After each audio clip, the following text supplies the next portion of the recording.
அப்போ காக்கைக்கு எது போன்ற விஷயத்துல நம்ம அணுகும்போது நம்மளுக்கு நன்மை கிடைக்கும்னு பார்க்கணும். உணவு அப்படின்றது வேற. உங்க கர்மாவை வாங்கி செல்லக்கூடிய நிலைன்றது வேற.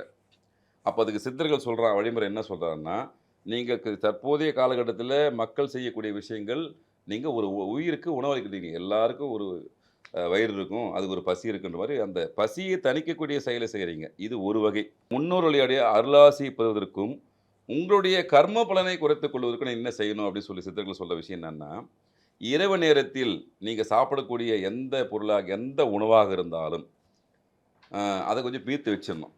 அதில தண்ணி ஊத்தி வடிச்சிரணும். தண்ணினா சாதத்த மட்டும் தான் சொல்றேன். மத்த உணவு பொருளோட இருக்கலாம். அத வந்து காலையில என்ன பண்ணணும், அந்த பழைய சாதத்த தான் காக்கைக்கு காலையில வைக்கணும். இதுதான் கர்மாவ குறைக்கக்கூடிய பரிகாரம். உங்களுடைய சாதம் இரவுல கொஞ்சம் மீத்து வச்சுட்டு, தண்ணி ஊத்தி வச்சுட்டு, அந்த பழைய சாதத்தை ஒரு பிடி எடுத்து நீங்க காக்கைக்கு வைக்கும்போது, உங்க கர்மாவை அது கழிக்கக்கூடிய விஷயமாக சாப்பிட, சாப்பிட கர்மா கழியும்.